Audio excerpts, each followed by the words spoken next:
Hey, what's up you guys? Welcome back dito sa YouTube channel natin and it's been a while, no? And ngayon, balik tayo sa pagbigay sa inyo ng impormasyon, no? Welcome dito sa channel natin and ngayon ang pag-usapan natin is yung step-by-step process ng direct hire o DIY. Kasi marami nag-request ng, sir, paano mo yung proseso? Ano ba kayo nag-apply? Ano ba yung pinagdaanan niyo? Maraming nagtatanong kasi hindi nila maintindihan kung ano ba yung steps ng direct hire. Paano na naging posible na wala kayong agency, wala kayong consultant? Paano nyo ginawa? Okay? So, if isa ka sa mga napatanong kung paano nga ba yung proseso ng direct hire, then continue watching this video.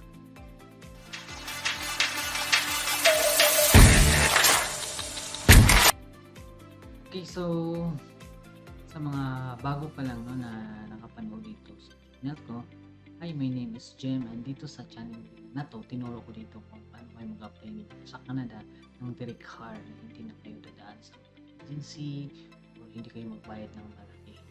Okay? And ngayon, ituturo ko sa inyo no, dito sa slide. No? Gumawa ko ng slide para mas madaliin yung mag-gets at maintindihan paano ba yung step-by-step process. Kasi some of you are mas madali yung pag na-visualize. Okay? So, punta ko dito sa kabilang screen. Kita ko sa inyo sa screen kung ano yung exact steps ng direct hire. Ano yung exact na proseso. Okay? So, marami tayong pagdadaanan and explain ko to sa inyo isa-isa. Okay? So, lipat tayo sa screen and tapusin mo to hanggang sa uli para may idea ka in case mahanap ka papunta ng Canada na pwede ka nang mag-DIY o pwede ka nang mag-direct hire na hindi na kailangan magbayad ng malaki sa mga agency. Okay? So, be sure na mapanood mo ito hanggang sa. Okay, so ito na yung direct hire in Canada, step-by-step process. Ano ba yung unang steps? Okay, so ang pinakaunang process Canada is dapat meron kang Canadian resume. Okay, yan yung pinaka-importante. Dapat meron kang tailored na resume based sa ina-applyan mo. Okay, hindi pwedeng gumawa ka lang ng isang resume and then isend mo sa iba't ibang position kasi bawat job posting mayroong required na skills, mayroong mga required na keywords and descriptions. Okay, I hope malinaw yan sa inyo. And mostly kayong mga followers na dito no, sa TikTok at YouTube, alam nyo na kung paano gumawa ng mga resume na Canadian kasi tinuro ko na yan sa inyo. Some of you, ang hindi nyo lang na-master is keywords and job description and all kind of stuff. So, if you are interested about sekreto ng Canadian resume, continue watching this video kasi sa huli ng video na to, bibigyan ko kayo ng idea kung saan kayo pwedeng ma-access, lalo na yung ginawa ko. Okay? So, let's assume no, na nakagawa ka na. Ang next step is apply ng job, no? Maghanap ka ng position na related sa mga nag-experience mo, no? Sa job bank, sa Indeed, sa LinkedIn, apply ka na, no? Mag-send ka na ng send ng resume. Dapat ang hanapin mo sa pag-send ng resume is yung mga LMIA, lalo na pag sa job bank kayo apply. If sa Indeed, hindi masyado makita kung may LMIA iba o wala, but mostly ibang nasa Indeed is galing lang din yan sa job bank. Okay? And pwede kayo mag-apply sa iba't ibang province dito like Nova Scotia, Saskatchewan, New Brunswick kasi may iba't iba silang website bawat province dito. Pwede kayong dumiretso. Search kayo sa Google ano ba yung New Brunswick website na mag-apply ng job sa Canada or sa Nova Scotia or sa Newfoundland or sa Alberta. Marami silang mga province dito and meron silang kanya-kanyang website. Pwede kayong direct mag-apply doon. Okay? Now, ano yung next step sir pag nag-send ng resume? Let's say napansin ng resume, ang resume mo napansin ng employer at then nagka-interest sa resume mo, basahin mo yung email mo kasi mapapadala sila sa email based sa email na nilagay mo sa resume and be sure na yung email na nilagay mo sa resume is professional tingnan ha. Okay, so invite ka for interview and speaking of interview, ang oras dito is based sa kanila at hindi based sa iyo. Okay, so dapat alam mo kung anong province sila kasi magkaiba kasing time zone dito sa Newfoundland at dito sa Nova Scotia. Magkaiba yung time zone. Sa Alberta iba yung time zone, sa Toronto, sa Ontario iba yung time zone. So dapat alamin nyo location ng ina-apply ninyo or employer mo kasi magkaiba ang time zone. And then search mo sa Google kung anong oras ba yung oras na sinasabi nila sa Pilipinas if nasa Pilipinas ka, or sa Taiwan anong oras kaya sa Taiwan yung oras ng ganito. Okay, so ngayon na-interview ka na, anong next? Let's say napasa ko yung interview, anong kasunod nun? Okay, so ang step number 4 ng process na to, no, sa DIY is bibigyan ka nila ng kontrata pasa sa iyo, no? Bibigyan ka na, hey, pirmahan mo tong kontrata to within this week. Pag hindi mo na pirmahan, consider na hindi mo gusto yung offer na to. Okay? So, basahin mo yun, magkano yung, dito mo malaman magkano yung per hour, magkano yung lodging house, sinong magbayad sa lodging house, ganyan, magkano yung deduction mo, no? Pag mag-overtime ka, magkano, nandyan sa loob ng kontrata na yan. Be sure na pirmahan mo yan at basahin mo muna bago ka pipirmahan. Okay? Now, so, napirmahan ko na anong gagawin. Okay, so pagdating pala sa kontrata mo, PDF siya sa email mo, i-download mo yun and then pirmahan mo ng ballpen and then i-scan mo ulit and then ibalik mo sa employer mo. And after mo na ibalik sa kanila, minsan hinihan ka ng passport mo kasama ng kontrata to confirm na pwede ka bang mag-Canada kasi may passport ka na. Okay? And sa amin, hiningan kami ng passport at vaccination card. Okay, bago kami binigyan ng kontrata. Okay? And then, after nun, pag napasa mo na, naibalik mo na sa kanila, napirmahan mo na, bigyan kanila ng LMIA. Nandun na yung pangalan. So, LMIA, ito yung isang document na napapatunay na pwede kanilang i-hire outside from Canada kasi meron silang kasunduan na inaalaw sila ng gobyerno na mag-hire from outside Canada. Ito yung papel nito, LMIA. Ito yung document. Okay, ma-receive mo din to sa email mo, no? Naka-PDF siya. Okay?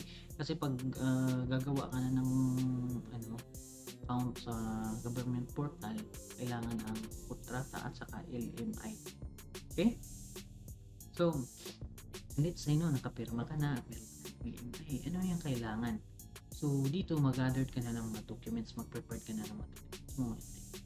PSA na birth, no, TOR, diploma, police clearance, CPI, visa photo, and itong mga to, pag gagawa ka ng document or gagawa ka ng account sa government portal, may mga specific dito like sa visa photo, may mga exact sukat. So, don't worry about sa ibang documents kasi naka-state naman doon sa IRCC account. Okay? So, pag nag-gather mo na yan, na-complete mo na, and some people, pina-apostle nila, meron kang pera, pina-apostle nila para mas legit at mabilis pa. Okay? So, kung wala, pwede naman, dito mo kailangan yung mga documents dito is like, reference letter, very important. So, basahin mo lang, doon sa loob ng portal. Okay? So, pag meron ng documents, ito na yung gagawa ka ng IRCC account. But be sure na huwag kang gagawa ng account kung hindi pa kumpleto yung documents kasi itong IRCC account mo ma-expire siya within 60 days lang.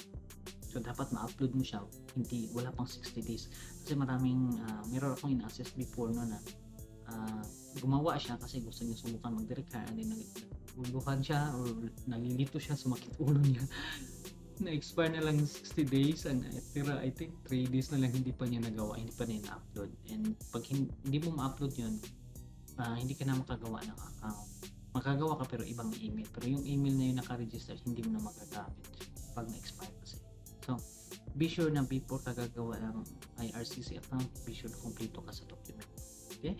So, dito sa paggawa ng account, password, may mga security question para save yung account mo. So, dito sa loob ng portal nito, ito yung tinatawag nila niya GSEC account o IRCC account.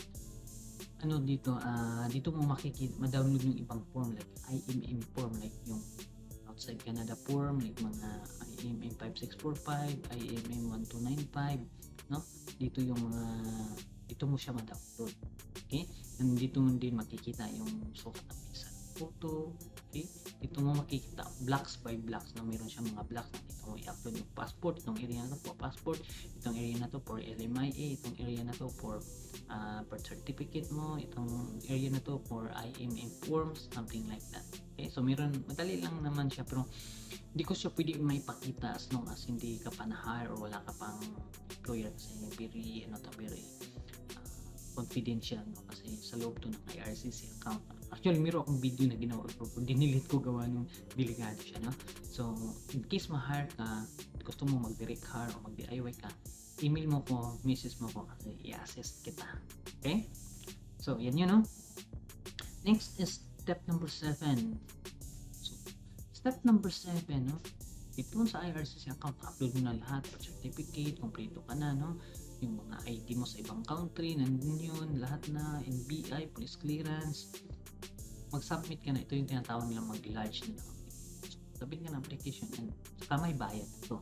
Okay? Kahit sa direct hire tayo, pero gusto kong i-inform sa inyo na may bayad, no? 240 or 255 Canadian dollars na yata. Kasama na dito yung tatak na passport mo, which is visa at saka biometrics. Okay? So, itong 255 ata yung sa amin, 240 ba yun? O something like that na mga nasa around 10,000 sa piso. Kasama na yung biometrics, medical, ay hindi pala medical, biometrics lang at saka yung visa, tatak na passport, kasama na doon. Okay? Pero yung medical is iba yun, may bayad din yun, iba. If in case may medical ka. Ako wala kasi ako medical. Okay? Submit ka na application, maka-receive ka ng resibo o receipt. Ito yung binayad mo sa government of Canada. Okay? Meron resibo yun. Next, pag after mo mag-submit ng application, may ma-receive ka na email. Hey, mag-biometrics ka na at makatanggap ka ng PDF file na ang laman nun is letter of biometrics. Dadalhin mo yung letter na yun sa BFS. Okay? Yung BFS, yan yung visa center na accredited sa Canada. Kahit saang bansa ka, mayroong mga BFS sa Dubai, mayroon sa Manila, sa Cebu, Manila, and then sa Taiwan, mayroon sa Taipei, no, sa Korea, sa Japan, sa Macau, no, mayroon. So, kung saang bansa ka man, mayroong BFS. And isali nila yung link, nandun yung link na click this link para makapag-appointment ka. Nandun yung location, yung address at saka contact number ng BFS na pwede mo kontakin. Okay? So, biometrics ka na, makatanggap ka ng letter for biometrics, mag-booking ka ng schedule, no, doon sa site na binigyan nila or sa link na mag-register ka lang ng pangalan mo, email mo, and then oras, araw kung kailan ka pupunta doon sa biometrics. Kumbaga, online application ang booking sa biometrics. Okay? So, yun. Ano ka, mag-book ka ng biometrics mo, and then yung biometrics is bibigyan ka nila ng resibo after nun. So, yung resibo mo, and then dadalhin mo tong resibo na to if PPR or mag-passport request ka na. May instruction ang visa officer doon na dadalhin mo to kasi may palatandaan sila na biometrics ka na. Okay? Now, sir, gaano katagal ang biometrics bago malaman ng resulta? Takes time. It takes 1 month. In 1 month and 2 weeks ata yung sa akin. So, yun. Laman mo. Tagal kasi i-search kasi nila yung fingerprint mo lahat over the internet, no, sa country, mag-research sila, mag-background check sa'yo, no, kung di ka ba criminal. So, pag nalaman nila na wala, safe ka na, kasi pagkatao, approve. So, after 1 month, receive ka na ng email ulit na your biometrics is approved. Okay, so bawat steps, meron kang matanggap na email na approve na is approved. Okay, meron kang matanggap sa email. So be sure always check your email after ka nang mag-lodge or mag-submit ng application. Okay, so after ng biometrics, ang kasunod is medical. Receive ka ulit ng PDF letter na pwede ka na mag-medical, and then nandun din yung link, no? Address ng hospital, name ng doktor, paano mo sila makontak. Okay, so yung iba dito, ang technique ng iba is since 1 month ang biometrics, before pa lang sila maka-receive ng medical, ito yung tinatawag na upfront medical, mag-medical na sila kahit wala pa silang request. So like yung kay Melanie, no, wala pa siyang medical request, sabi ko mag-upfront ka na lang para mabilis, in case may request ka na, at least tapos ka na. So ang dinala lang niya is passport, yung kontrata sa Canada, and LMIA. Kasi maniwala naman yung doktor na meron kang kontrata sa Canada. Kasi meron kang LMIA, meron kang kontrata, and then yung passport. Pakita mo lang yung letter, no? Letter ng biometrics, yung kontrata mo at LMIA. So yung ibang doktor papayag. Okay? So, yung mga mga kasama namin nag-medical, nakabayad sila ng 4,000, no? 1,000. So, medyo mahal-mahal din, no? So, 4,000 sa piso, I guess. Okay? So, medical exam.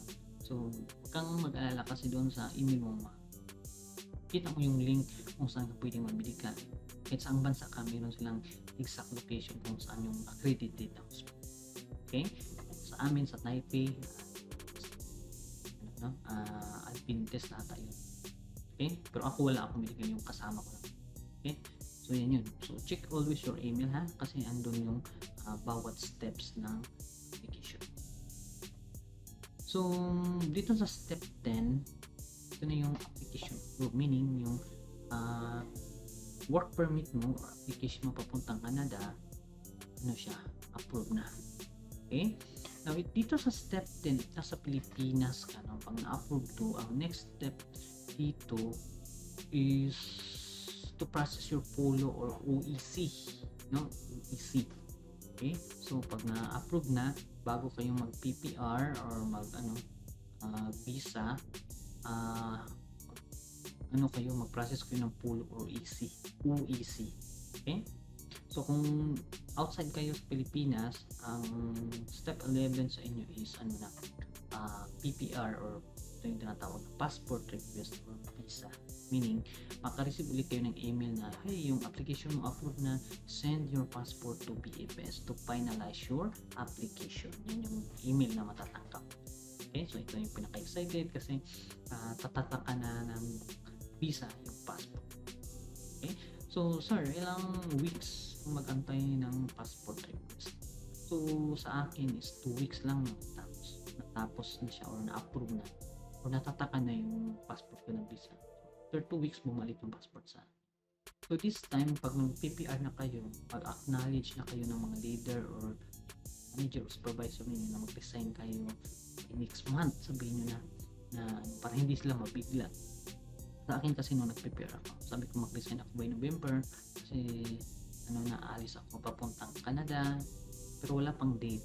So hindi sila nabigla. So sabi ng HR, sige magsabi ka kung kailan if in case okay na yung visa mo. Okay, so naging honest ako na ganun.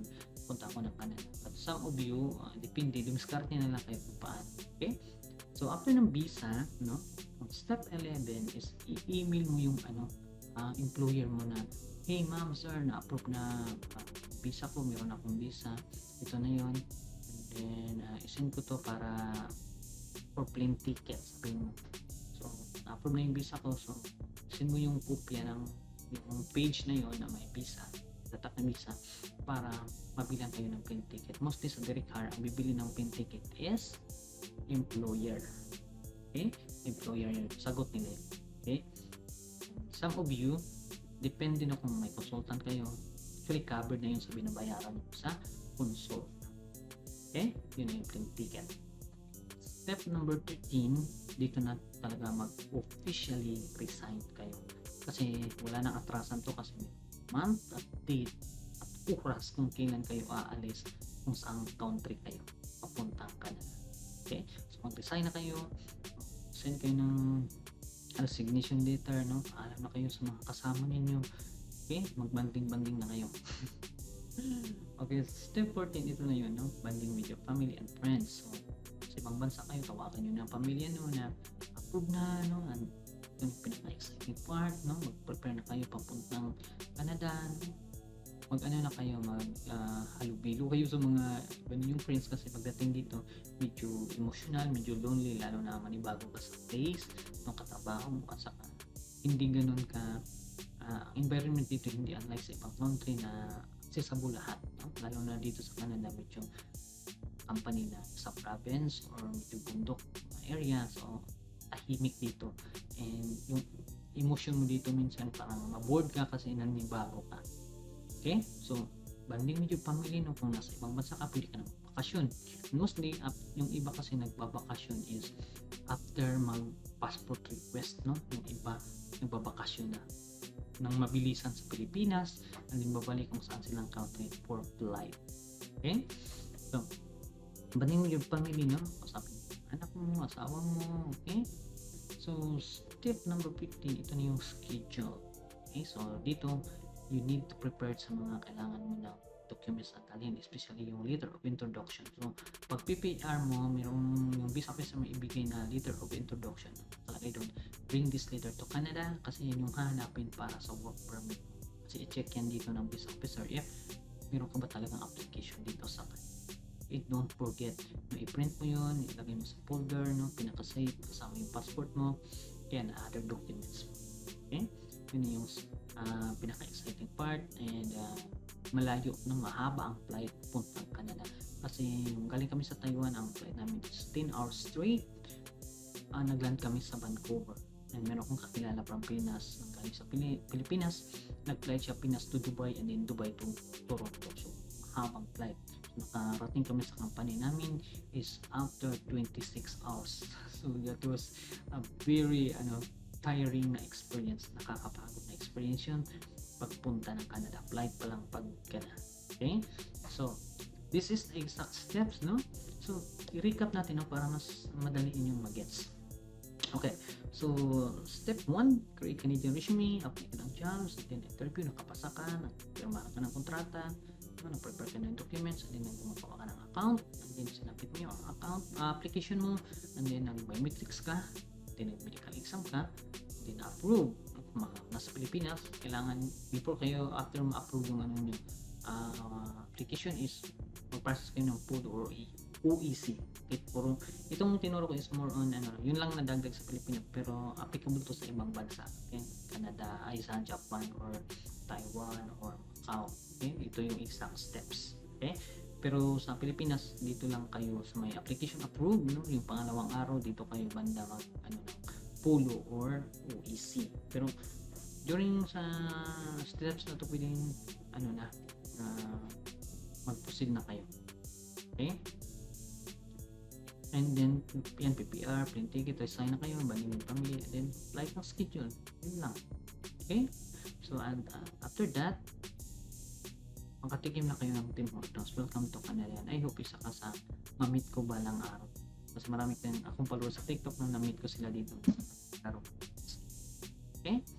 So that's it, no? And thanks for watching, and if you want to learn how to write your Canadian resume, just comment below para makabigyan kita ng link. Okay? Again, this is Jim. Thanks for watching and see you in the next one. Bye-bye.